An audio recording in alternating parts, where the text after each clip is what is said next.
الحمد لله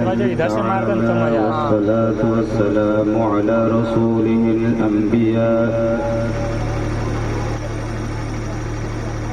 صدق الله العظيم.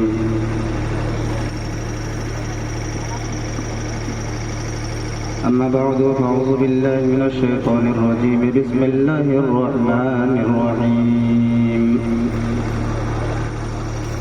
إن يكونوا فقراء يغنهم الله من فضله والله واسع عليم. قال النبي صلى الله عليه وسلم النكاح نصف الإيمان أو كما قال عليه الصلاة والسلام. صدق الله المولانا العظيم.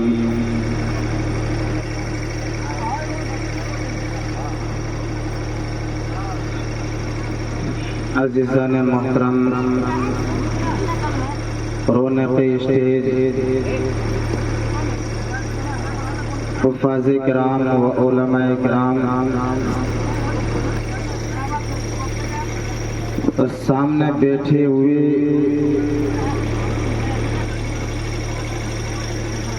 مجلس میں رونق بخشنے والے نوجوان اور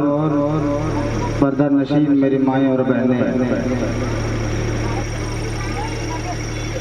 بہت مختصر وقت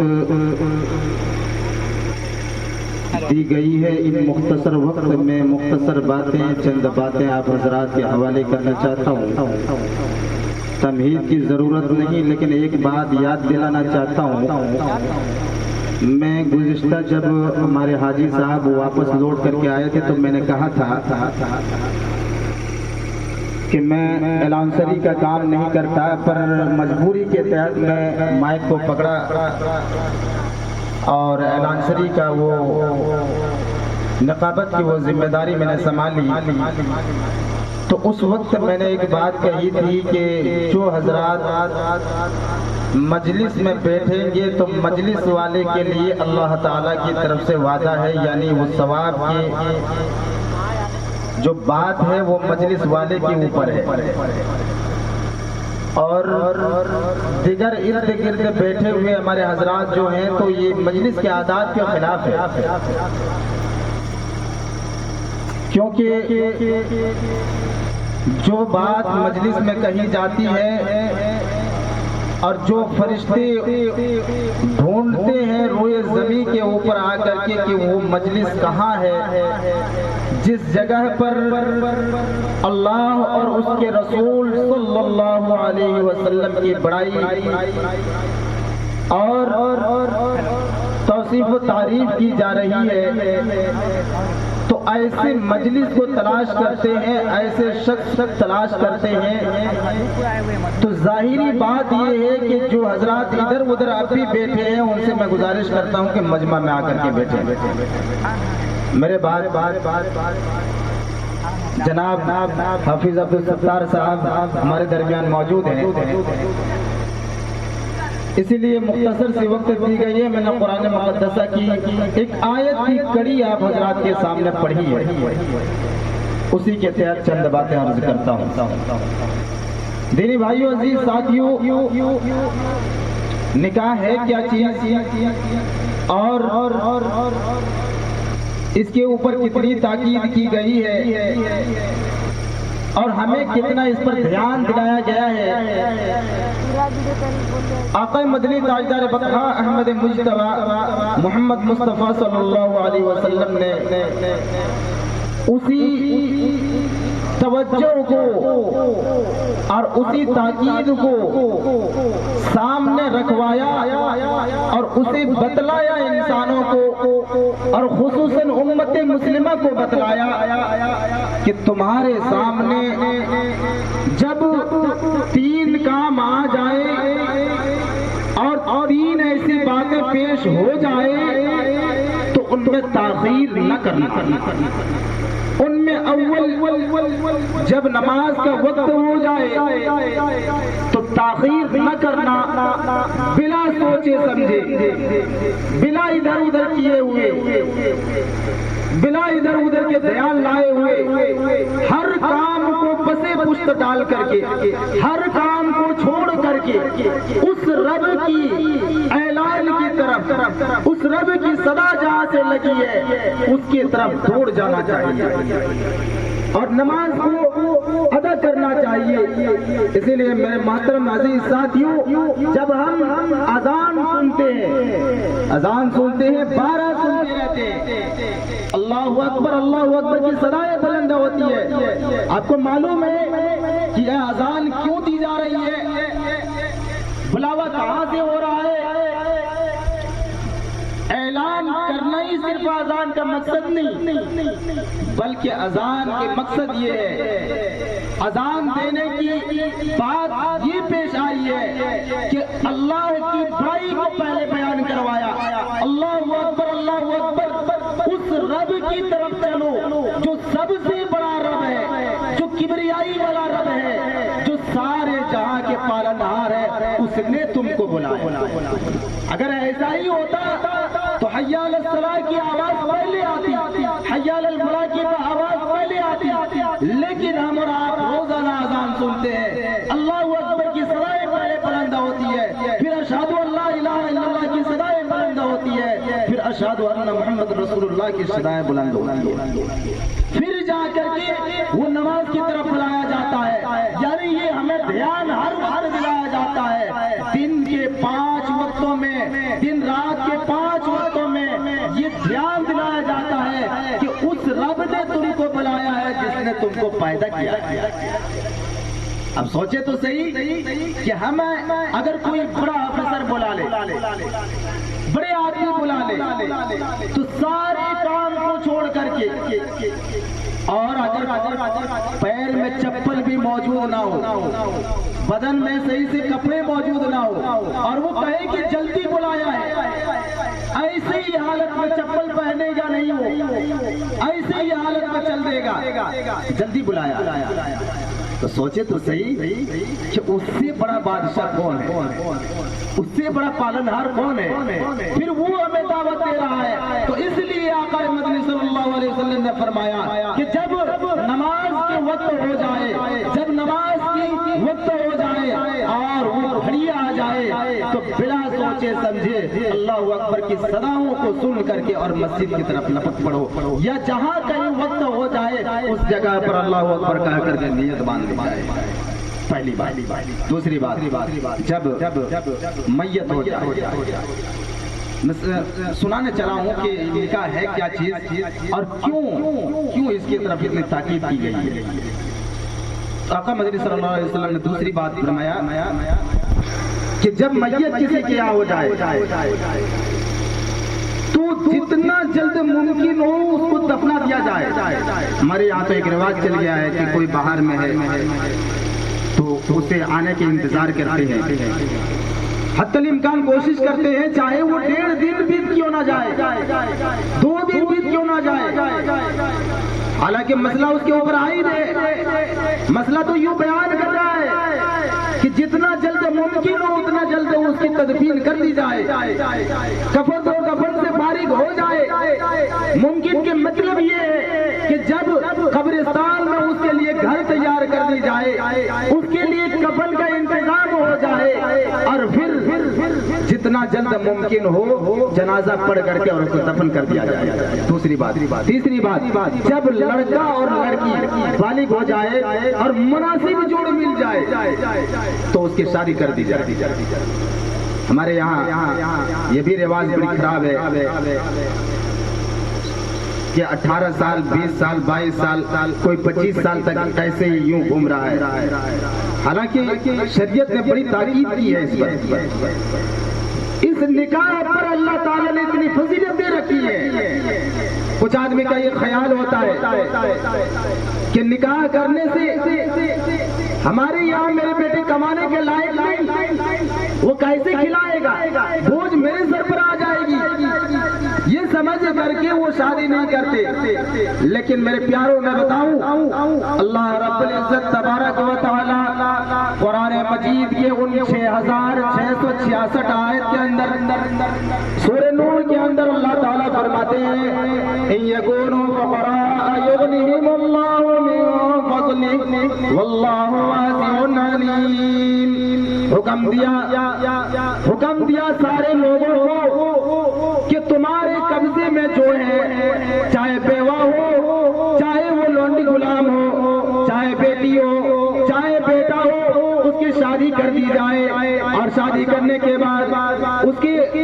کے لیے فکر نہ کی جائے، بلکہ یوں بتایا ان یکونوا فقراء یغنیہم اللہ من فضلہ، کہ اگر وہ فقیر ہے، اگر وہ غریب ہے، اگر وہ بے کس ہے، بے سہارا ہے، تو یوں نہ سمجھے کہ وہ بے سہارا ہے، بلکہ مالک الملک بیٹھا ہوا ہے اور رزق دینے کے لیے تیار ہے، اس کی غریبی ہٹانے کے لیے مالک الملک بیٹھا ہوا ہے، وہ رزاق ہے، وہ قادر مطلق ہے، وہ بیٹھا ہوا ہے، وہ دیکھ رہا ہے، اس کا یہ وعدہ ہے کہ میں اس کو غنی بنا دوں گا، اس کا یہ وعدہ ہے کہ اس کی فقیری کو میں دور کر دوں گا، یغنیہم اللہ من فضلہ، میں اس کی فقیریوں کو دور کر کے اور غنی کر دوں گا، یعنی محتاج جو ہے ضرورت مند ہے تو اس کو اتنا بڑا بنا دوں گا کہ ساری چیزیں پوری ہو جائیں. اور ہم نے اور آپ نے دیکھا کہ جس کے یہاں جتنے بچے پڑھتے ہیں، جتنے پریوار بڑھتے ہیں، اتنے پیسے آ جاتے ہیں، ایک آدمی کمانے والا ہے، 4 پریوار کو کھلا رہے ہیں، کبھی وہ ایسا تھا کہ کمانے والا اکیلا تھا، 2 ہی آدمی کھا کر کے وہ ختم ہو جاتا تھا، کبھی اس کے یہاں بال بچے ہو گئے، اولاد ہو گئی، تو بھی دیکھا کہ آرام سے کھا پی رہے ہیں، کبھی 6-7 بچے ہو گئے تب بھی دیکھا کہ آرام سے کھا پی رہے ہیں. تو معلوم کیا ہوا کہ فقیری کو اللہ تبارک و تعالیٰ نے دور کر دیا. تو یہ ہوتے رہتا ہے، یہ چلتے رہتا ہے اور بڑھتے رہتا ہے، تو ہمیں فکر کرنے کی ضرورت نہیں، بلکہ اللہ رب العزت تبارک و تعالیٰ کی ذمہ داری ہے کہ میں نے جب اس کو بھیجا ہے تو میں اس کی ہر حاجت کو پورا کروں گا. مسلمان سوچے تو سمجھے، سوچے تو صحیح کہ ہمارا یہ حال، ہم یہ سمجھتے ہیں کہ ہمارے اندر اتنی صلاحیت موجود نہیں، لیکن اللہ تبارک و تعالیٰ صلاحیت کو بنا دیتے ہیں. تو یہ سوچنے کی ہمیں ضرورت نہیں ہے. اللہ رب العزت نے عورتوں کو مردوں کے سکون کے لیے بنایا. ایک مرد کو سکون پانے کے لیے 3 چیزیں کم از کم ضرورت پڑتی ہے.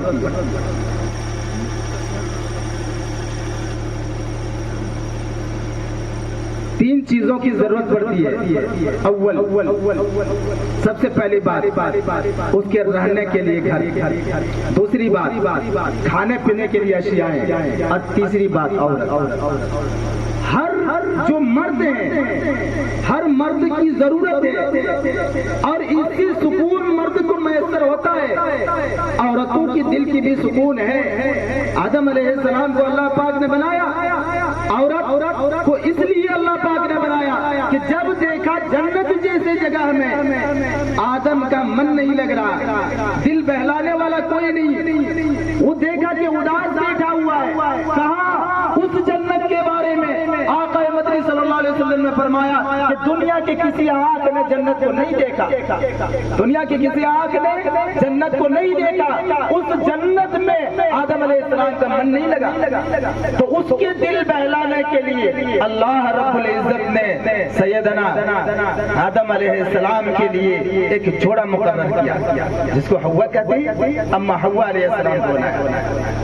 اما حوا کو بنایا اور پھر اسی کے لیے اس کا نکاح کرا دیا گیا. تو معلوم یہ ہوا کہ نکاح وہاں سے ہوتے ہوئے آیا اور یہاں بھی روئے زمین کے اوپر سارے انبیاء کی سنت ہے، سارے انبیاء کی یہ سنت ہے. انبیاء علیہ السلام میں صرف اور صرف کتابوں کے اندر، روایت کے اندر آتا ہے کہ حضرت عیسیٰ علیہ السلام کی شادی نہیں ہوئی، لیکن عیسائیوں کا ماننا ہے کہ عیسیٰ علیہ السلام کی بھی شادی ہوئی. لیکن جب یہ دنیا میں دوبارہ عیسیٰ علیہ السلام تشریف لائیں گے تو وہ پھر سے اس دنیا میں آئیں گے تو شادی کریں گے اور اس سے اولادیں بھی ہوں گی اور محمد عربی صلی اللہ علیہ وسلم کی ہی شریعت کو برقرار رکھیں گے۔ تو معلوم یہ ہوا کہ نکاح ساری انبیاء کی سنت ہے، تو اس سنت کو اتنا بڑا بنایا گیا ہے کہ سب انبیاء نے اس کو اپنایا ہے، اور ہر مذہب میں آپ دیکھیں گے کہ نکاح ہے،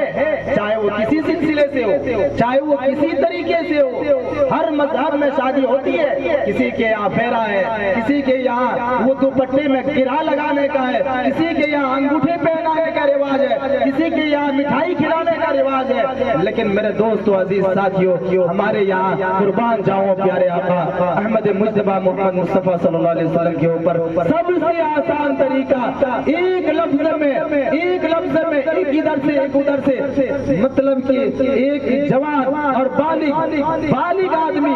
ایک بالغ عورت کو یہ کہہ دے، تو گواہ کی موجودگی میں کہہ دے کہ میں تم سے نکاح کر رہا ہوں، وہ قبول کر لے، بس نکاح ہو گیا۔ کسی چیز کی ضرورت نہیں ہے، نہ لائٹ کی ضرورت ہے، نہ مائک کی ضرورت ہے، کسی چیز کی ضرورت نہیں۔ ایسا ہوا ہے اور یہ سب سے سادہ ہے، اور سادہ ہی نکاح کو رکھنا چاہیے، کیونکہ شریعت نے سادگی کو پسند کیا ہے۔ اگر سادگی کو ہم چھوڑیں گے، جتنا سادگی سے دور بھاگیں گے، اتنا ہی زیادہ سنت ہمارے ہاتھوں سے چھوٹتی چلی جائے گی، اور وہ سنت چھوٹے گی جس سنت کو آقا مدنی صلی اللہ علیہ وسلم نے ہمیں دے کر کے کیا ہے، اتنے فکر کے ساتھ دیا ہے، اور اتنا فکر ہمارے لیے کیا ہے، تو ہمارے اوپر ذمہ داری بنتی ہے کہ اس کے سنت کو چھوڑے نہیں، اپنے زندگی میں اس کو برقرار رکھے۔ کیسا ہم لوگوں کے لیے کیسی فکر تھی، اور کیسے اس کے اندر اڑھن تھی، اور کیسے ہمارے لیے وہ تڑپتے تھے کہ جب یہاں سے روئے زمین سے جاتے ہیں، یعنی یہ فرش سے عرش پر جب تشریف لے جاتے ہیں، ہمارے یہاں ایک ماحول بنتا ہے کہ جب کسی ایس پی کے ساتھ کسی کا ضبط و ربط ہو، آمد و رفت ہو، اور وہ آتے جاتے ہوں، اس کی دوستی ہو، وہ اپنے کام کے لیے جائے۔ مثال چھوٹی سی مثال ہے، لیکن اس مثال میں بڑی بات ہے، اس مثال میں بہت بڑی بات چھپی ہوئی ہے۔ وہ اس کی آمد و رفت ہوتی ہے، دوستی ہے، وہ جاتے ہیں، روزانہ ملتے ہیں۔ ایک دن وہ اپنے کام کے واسطے گھر سے نکلے، راستے میں اس کا کوئی ساتھی مل جائے، کیا آپ اس کے پاس جا رہے ہیں تو میرا بھی کام کرتے آنا۔ دوسرا ساتھی مل جائے، میرا بھی کاغذ ہے میرے پاس، میری بھی ایک خواہش ہے کہ آپ اس کو لے کر کے جائیں اور وہاں سے سگنیچر کرا کے لے کر کے واپس آئے، یا کوئی ایسا کام ہو اس کو بتا دے، وہ جائیں گے، دل سے سوچنا، وہ جائیں گے کس کی بات کو رکھیں گے، اپنی ضرورت کے واسطے جائیں، اور وہاں جا کر کے قطار میں کھڑے ہو جائیں، اور جا کر کے جب کھڑے ہوں گے تو جب اس کی رسائی ہوگی، یعنی اس ایس پی کے ساتھ یا بڑے آدمی کے ساتھ جب اس کی بات چیت ہوگی، تو سب سے پہلی بات جو وہ رکھیں گے، اپنی بات رکھیں گے کہ یہ میری ضرورت ہے، آپ اس پہ یہ کام میرا کر لیجئے، یہ میری ضرورت کو آپ پوری کر دیجئے، اپنی بات کو پہلے رکھیں گے۔ پھر وہ اگر کہہ دیں گے کہ میرے پاس وقت نہیں ہے، صرف آپ کے کام کو کر دیتا ہوں، تو اتنے اپنے کام کو کروا کر کے واپس آ جائیں گے کہ نہیں آ جائیں گے؟ لیکن جب ہوئے زمین سے، اس فرش سے، عرض معلّہ پر جب آقا مدنی صلی اللہ علیہ وسلم گئے، یہاں سے اگر ودیا ساگر کوئی جاتا ہے یا جامتڑا جاتا ہے تو ہمارا نام بھول جاتا ہے، اپنا کام کرا کر کے واپس آ جاتا ہے، لیکن جب یہاں سے گئے، روئے زمین سے اٹھے، یہاں سے اللہ تبارک و تعالیٰ نے بلایا، عرش معلّہ پر گئے، آقا مدنی صلی اللہ علیہ وسلم نے اپنی بات وہاں نہیں کی، اپنے لیے کوئی چیز، اپنی ضرورت کو پوری نہیں کروایا، بلکہ وہاں جا کر کے پہلی بات جو آپ نے کہی کہ میری امت، وہاں بھی ہمارے لیے فکر ہے، اور اس نبی کے سنت کو اگر ہم ایسا ہی چھوڑتے چلے جائیں گے اور زیادہ تر رسم و رواج کی طرف اگر بھاگنے لگیں گے، یاد رکھیں شریعت میں رسم و رواج کی گنجائش نہیں ہے، شریعت میں رسم و رواج کی گنجائش نہیں ہے۔ کوئی یہ سمجھے کہ ہم داڑھی رکھتے ہیں تو یہ ایک ایک رسم بن گیا ہے کہ داڑھی نہیں رکھ رہے ہیں. تو اگر کوئی یہ سمجھے کہ میں اگر داڑھی رکھوں تو یہ رسم کے خلاف ہے. کوئی یہ سمجھے کہ میں یہاں شادی کروں اگر سادہ نکاح کروں تو لوگ میرے اختلاف کریں گے. تو یہ بھی بات یہ ہمارے اندر شیطان ڈالتا ہے. تو اس کی طرف ہمیں نہ جانا چاہیے. المختصر بات یہ ہوتی ہے کہ نکاح آقا مدنی صلی اللہ علیہ وسلم کی سنت ہے اور سارے انبیاء علیہ السلام کی سنت ہے. تو معلوم یہ ہوا کہ ہمیں نکاح میں دیر نہیں کرنی چاہیے. بہت لمبی چوڑی باتیں ہیں, مختصر میں آپ حضرات کے سامنے میں نے چند باتیں عرض کی ہیں. انشاءاللہ موقع ملے گا اور مجمع اگر لگے گی تو انشاءاللہ اچھی باتیں آپ حضرات کے سامنے میں عرض کرنے کی کوشش کروں گا. اللہ رب العزت سے دعا ہے کہ پروردگار عالم ہم سبوں کو انہی چند باتوں پر عمل کی توفیق عطا فرمائے. آمین. وآخر دعوانا الحمدللہ.